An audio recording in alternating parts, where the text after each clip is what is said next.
o testemunho que está impactando a CCB inteira, quando Deus fala no silêncio. Meus irmãos, assista só comigo este testemunho que vai fortalecer a sua fé. Não é uma história de milagres espetaculares, nem de vozes que vêm do céu. É a história de um irmão comum, como você e eu, que em meio a uma prova que parecia não ter saída, experimentou o cuidado do Senhor de uma forma tão real que hoje não tem como não contar. E o mais impressionante, tudo começou com um sonho simples, daqueles que a gente até duvida se foi de Deus ou não. Mas quando Deus fala, mesmo que seja num sussurro, a gente sabe. E quando a gente obedece, mesmo sem entender, Ele age.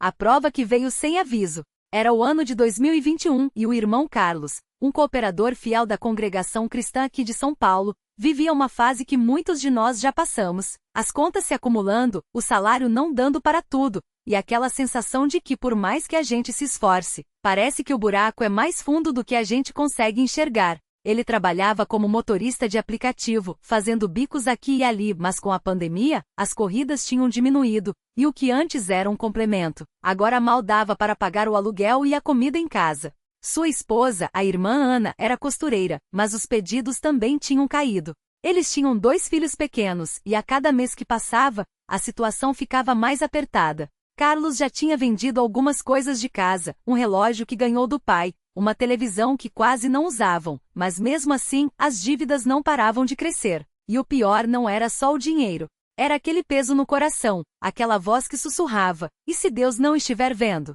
E se a gente estiver sozinho nisso? Mas Carlos tinha um costume que nunca deixou de lado, mesmo nos dias mais difíceis. Ele não faltava aos cultos. Toda quarta-feira, todo domingo, ele estava lá na congregação. Não era porque achava que ia resolver os problemas dele, mas porque sabia que se tinha um lugar onde podia sentir um pouco de paz, era ali. E mesmo quando o dinheiro estava curto, ele não deixava de dar a sua oferta. Não eram grandes quantias, às vezes eram só algumas moedas que sobravam do troco, mas ele colocava no envelope com fé porque acreditava que Deus honra quem é fiel. Certa noite, depois de mais um dia de poucas corridas e muito estresse, Carlos chegou em casa exausto. A conta de luz tinha chegado, e o valor era maior do que ele esperava. Ele sentou na mesa da cozinha, colocou a cabeça nas mãos e começou a chorar. Não era um choro alto, daqueles que chamam atenção.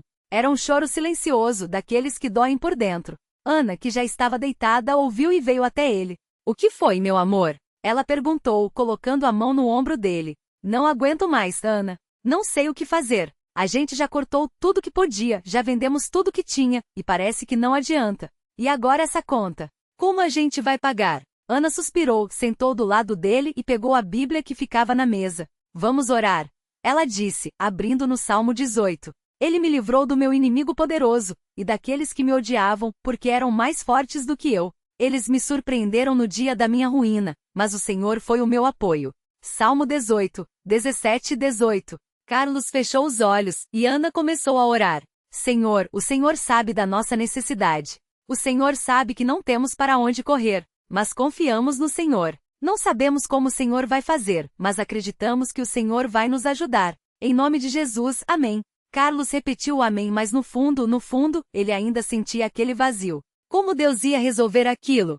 De onde viria o dinheiro? Ele se deitou naquela noite com o coração pesado, mas mesmo assim, antes de dormir, ele pediu a Deus: "Senhor, se o Senhor está me ouvindo, me mostra um sinal. Qualquer coisa. Só para eu saber que o Senhor não me abandonou." E então, ele dormiu. O sonho que mudou tudo.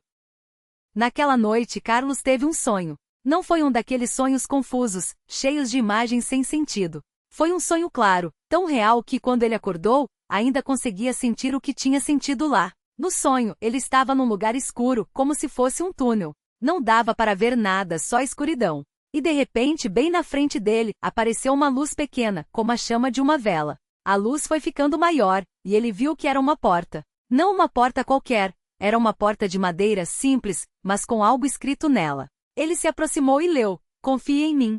Depois disso, a porta se abriu, e do outro lado tinha uma mesa. Em cima da mesa tinha um envelope branco. Ele pegou o envelope, abriu, e dentro tinha dinheiro. Não era uma fortuna, mas era o suficiente para pagar as contas que estavam atrasadas. E então ele ouviu uma voz, não era uma voz alta nem assustadora. Era uma voz tranquila, como se fosse um sussurro no coração. "Não desista. Continue firme." Foi isso. O sonho acabou, e Carlos acordou de repente, suando frio. O coração dele batia forte, e a primeira coisa que ele fez foi se ajoelhar ao lado da cama. Senhor, se foi o Senhor que me mostrou isso, eu vou confiar. Não sei como, não sei quando, mas eu vou confiar. Ele não contou o sonho para ninguém. Não por vergonha, mas porque sentia que aquilo era algo entre ele e Deus. Ele só sabia que tinha que ficar firme. E foi o que ele fez. A resposta que veio de forma inesperada. Passaram-se 3 dias. Carlos continuou trabalhando, continuando a dar as suas ofertas, continuando a ir aos cultos. Até que numa quarta-feira à noite, depois da reunião, um dos irmãos mais velhos da congregação, o irmão João, se aproximou dele. Carlos, você tem um minutinho? Ele perguntou. Claro, irmão João. O que foi? Vamos ali fora no pátio. Quero te mostrar uma coisa. Carlos seguiu o irmão João até o pátio da igreja. Lá, o irmão João tirou do bolso um envelope branco e entregou para ele. O que é isso, irmão? Carlos perguntou, confuso. Abre, o irmão João respondeu com um sorriso no rosto. Carlos abriu o envelope, e quando viu o que tinha dentro, as lágrimas vieram sem ele conseguir segurar. Era dinheiro. Não era uma fortuna, mas era exatamente o valor das contas que estavam atrasadas. Exatamente. Irmão João, como, de onde?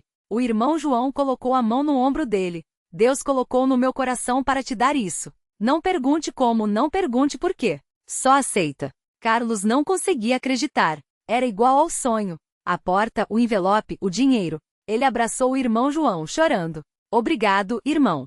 Obrigado. Não é para mim que você tem que agradecer, o irmão João disse. É para ele. Naquela noite, Carlos chegou em casa e contou tudo para Ana. Ela também chorou, e os dois se ajoelharam juntos para agradecer a Deus. Mas a história não terminou aí. A provação que veio para fortalecer. Poucos meses depois, Carlos começou a sentir uma dor forte no estômago. No começo ele achou que era só uma indigestão, mas a dor não passava. Ele foi ao médico, fez exames, e o diagnóstico veio como um balde de água fria, um tumor no estômago. Não era maligno, mas precisava ser operado logo. Mais uma prova. Mais uma batalha. Dessa vez, o desespero foi maior. Não era só dinheiro, era saúde. Era a vida. Carlos se sentiu fraco, como se não aguentasse mais. Mas então, ele se lembrou do sonho, da porta, do envelope, da voz que disse, não desista, continue firme. Ele e Ana começaram a jejuar. Toda semana, eles iam à igreja pedindo oração. Os irmãos oravam por ele, impunham as mãos, e Carlos sentia uma paz que não vinha dele. Não era uma paz que tirava a dor, mas era uma paz que dizia, você não está sozinho. A operação foi marcada.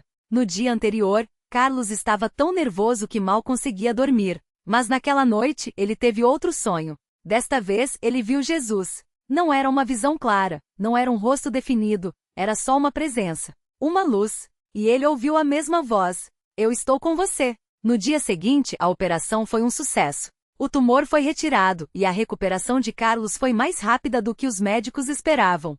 Em poucas semanas, ele já estava de volta ao trabalho, já estava de volta à igreja, já estava de volta à vida normal. Mas Deus ainda tinha mais uma surpresa para ele. O jovem que precisava de uma chance. Certo domingo, depois do culto, Carlos estava ajudando a arrumar as cadeiras quando viu um jovem sentado nos fundos da igreja, sozinho. Era um rapaz que ele nunca tinha visto antes. Cabelo desarrumado, roupa simples, olheiras fundas. Parecia que ele não queria estar ali, mas também não queria ir embora. Carlos se aproximou. Tudo bem, irmão? Precisa de alguma coisa? O jovem olhou para ele com desconfiança. Não sou irmão de nada, ele respondeu secamente. Só vim porque minha mãe me obrigou. Carlos sentou do lado dele. Ah, é? E por que a sua mãe te obrigou a vir? Ela acha que isso aqui vai me ajudar, o jovem disse com um riso amargo. Como se Deus fosse se importar comigo. Carlos sentiu algo no coração. E por que você acha que Deus não se importa? O jovem ficou em silêncio por um tempo. Depois, ele falou. Porque eu já fiz cada coisa. Já roubei, já usei droga, já magoei minha família. Se Deus existe, ele já deve ter me abandonado faz tempo. Carlos não jurou, não gritou, não falou que o jovem estava errado. Ele só contou a sua história. Falou das dívidas, do sonho, do envelope, da operação. Falou de como Deus não o abandonou, mesmo quando ele achava que não tinha mais jeito.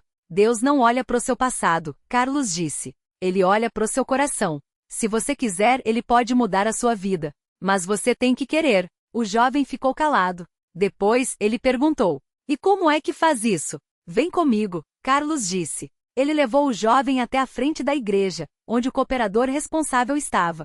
Eles conversaram, oraram e na semana seguinte, o jovem começou a frequentar os cultos. Não foi fácil. Ele ainda tinha recaídas, ainda tinha dias que queria desistir, mas Carlos não desistiu dele. Ele o visitava, orava com ele, levava ele para os cultos. Um ano depois, aquele jovem estava batizado nas águas em nome de Jesus Cristo para perdão dos pecados.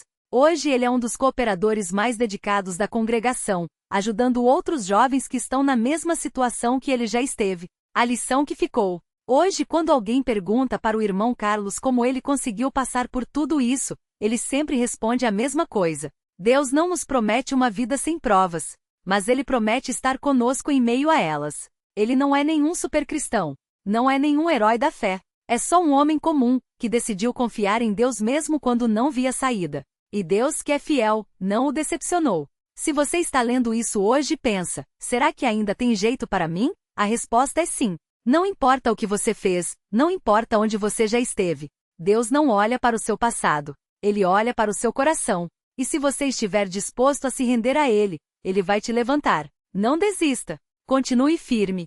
A obra que Deus começou em você, Ele vai terminar. Glória ao nome santo do Senhor. Amém. A provação que veio como um fogo selvagem.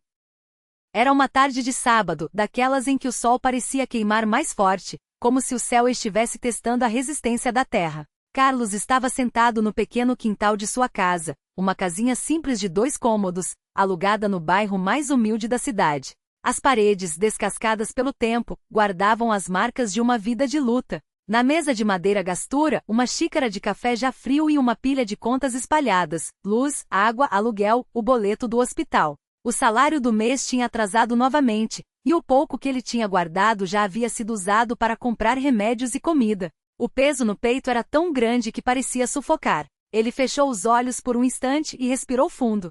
Senhor, o Senhor sabe da nossa necessidade, murmurou, mais para si mesmo do que em voz alta. Não era uma oração cheia de palavras bonitas, nem um discurso elaborado. Era apenas o clamor de um homem que não tinha mais para onde correr. Foi então que o telefone tocou. Do outro lado da linha, a voz do cooperador da igreja.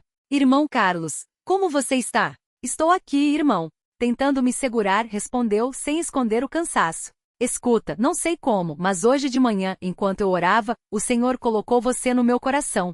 Você precisa de alguma coisa? Carlos hesitou. Não era do seu feitio pedir ajuda. Sempre preferira dar do que receber. Mas as palavras saíram antes que ele pudesse segurar. A verdade é que estou apertado, irmão. As contas estão se acumulando e o salário não chegou. Não sei mais o que fazer. Houve um silêncio do outro lado. Depois, a voz firme do cooperador. Irmão, Deus nunca desampara os seus. Você conhece a irmã Marta, da congregação do outro lado da cidade? Conheço sim. Ela me ligou hoje cedo dizendo que o marido dela recebeu uma promoção no trabalho e que eles queriam abençoar alguém. Não sei se é coincidência, mas acho que é o Senhor trabalhando.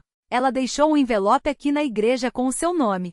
Pode passar aqui mais tarde? Carlos sentiu algo estremecer dentro dele. Não era alívio ainda, a batalha ainda estava longe de terminar. Mas era como se uma pequena luz tivesse acendido no fim do túnel. Vou agora mesmo, disse já se levantando. O envelope que mudou tudo. Quando Carlos chegou à igreja, o cooperador já o esperava na porta com um envelope branco na mão. Isto aqui é para você, disse, entregando-o com um sorriso. A irmã Marta pediu para eu te dizer que Deus está no controle. Carlos abriu o envelope com as mãos trêmulas. Dentro, havia dinheiro. Não era uma fortuna, mas era exatamente o valor que faltava para pagar o aluguel e as contas mais urgentes. E em um papel dobrado, uma mensagem escrita à mão. Irmão, quando estivermos passando por provações, lembremos que Deus é nosso refúgio. Salmos 18:17. Ele não chorou. Homens como Carlos, criados na luta, não choravam facilmente. Mas seus olhos arderam, e por um momento ele não conseguiu falar. Apenas apertou o envelope contra o peito e balbuciou um obrigado rouco. Não tem que agradecer a mim, disse o cooperador, colocando a mão no seu ombro. Agradeça a Deus.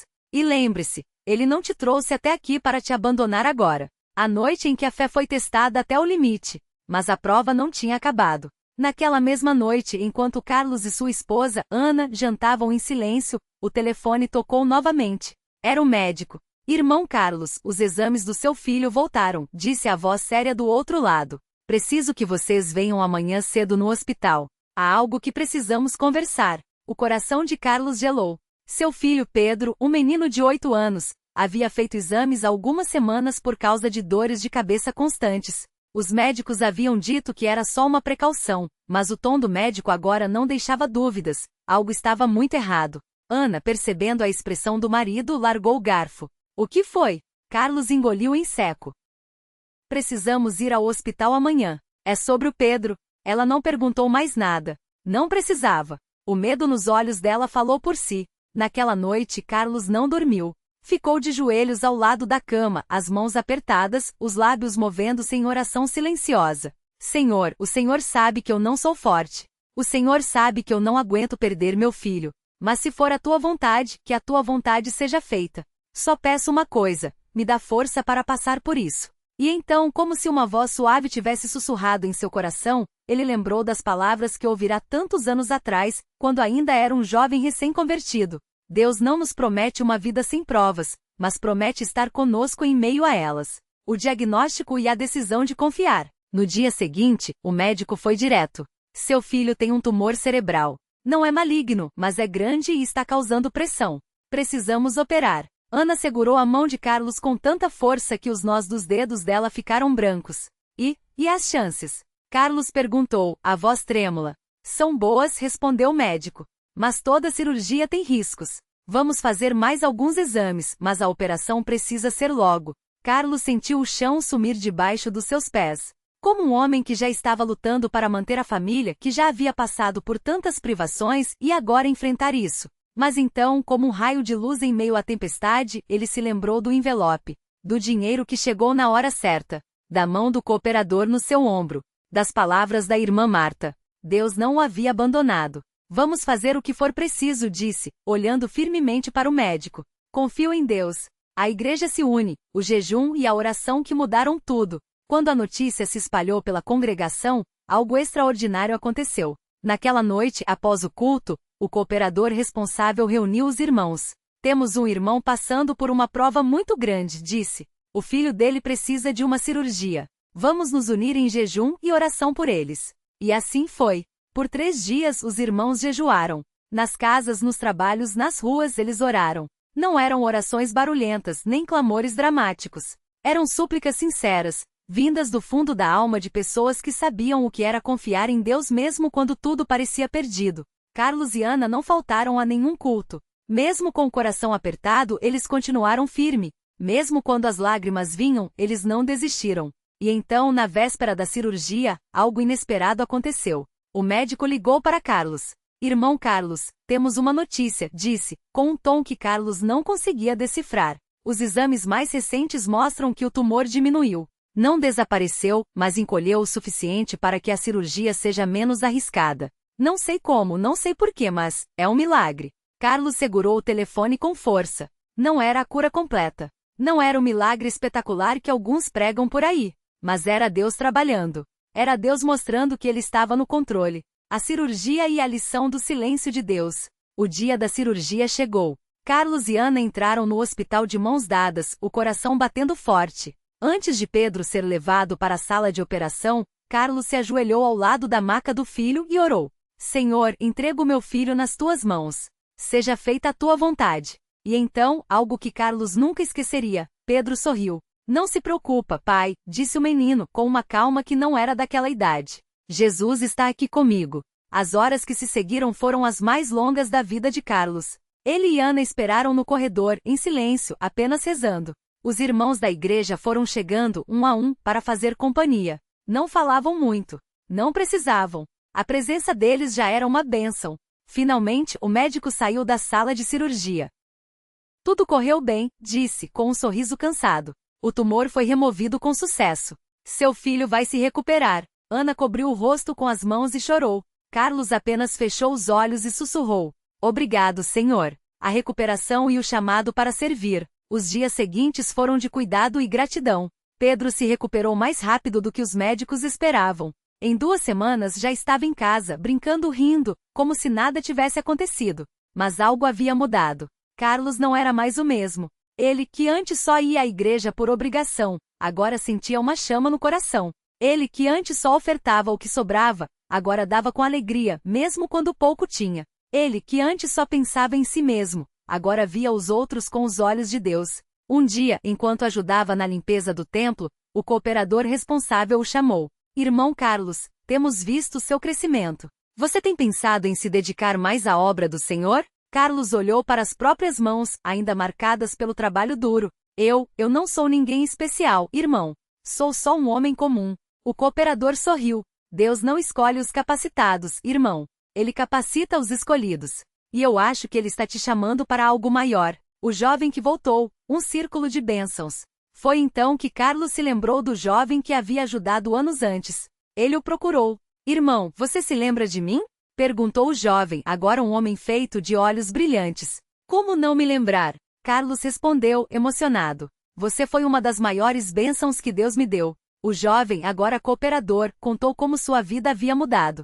Como ele, que antes estava perdido nas drogas, agora ajudava outros a saírem daquele mundo. Como ele, que antes não tinha esperança, agora pregava o evangelho com coragem. Tudo começou com você, irmão, disse. Se você não tivesse me estendido a mão, eu não estaria aqui. Carlos sentiu os olhos ardendo. Não fui eu, disse, balançando a cabeça. Foi Deus. Ele só usou um homem fraco como eu para fazer a sua obra. A campanha que nasceu de uma prova. Inspirado por tudo que havia vivido, Carlos teve uma ideia. E se a gente fizesse uma campanha para ajudar outros jovens como eu já fui? Perguntou ao cooperador. Não só com palavras, mas com ações? Um lugar onde eles possam aprender um ofício, receber apoio, sentir que não estão sozinhos? O cooperador ouviu com atenção. Isso não é só uma ideia, irmão. Isso é Deus falando. E assim nasceu o Projeto Mãos, que ajudam um trabalho voltado para jovens em situação de risco, oferecendo cursos profissionalizantes, aconselhamento e, acima de tudo, o amor de Cristo. Hoje, anos depois, dezenas de jovens já passaram pelo projeto. Alguns, como o rapaz que Carlos ajudou, agora são cooperadores. Outros se batizaram. Outros ainda estão no caminho. E Carlos? Ele ainda é o mesmo homem simples, de mãos calejadas e coração grato. Ainda passa por provas, porque a vida não é um mar de rosas. Mas agora ele sabe uma coisa. Deus nunca falha. A última lição, quando a prova virou bênção. Hoje, quando alguém pergunta a Carlos como ele conseguiu passar por tudo, ele conta a história do envelope, do tumor, do jovem, do projeto. Mas sempre termina com a mesma frase. Deus não nos promete uma vida sem provas, mas Ele promete estar conosco nelas. E quando a gente olha para trás, a gente vê que até as provas se tornaram bênçãos. Porque foi na falta que ele aprendeu a confiar. Foi no medo que ele aprendeu a orar. Foi na dor que ele encontrou o seu verdadeiro chamado. E hoje, quando ele olha para o jovem que já foi um viciado e agora é um servo de Deus, para o filho que se recuperou contra todas as expectativas, para os outros jovens que estão sendo resgatados, ele sabe. Deus não só salvou a vida do seu filho. Deus salvou a vida dele. E você? Se você está lendo isso hoje e pensa, será que ainda tem jeito para mim? A resposta é sim. Não importa o que você fez. Não importa onde você já esteve. Não importa quão profunda é a sua dor. Deus não olha para o seu passado. Ele olha para o seu coração. E se você estiver disposto a se render a Ele, Ele vai secar suas lágrimas, fortalecer suas pernas, abrir portas onde só havia paredes, transformar suas provas em testemunhos. Não desista. Continue firme. A obra que Deus começou em você, Ele vai terminar. Deus é o meu refúgio e a minha força, o meu auxílio na tribulação. Salmos 46, 1. Glória ao nome santo do Senhor. Amém.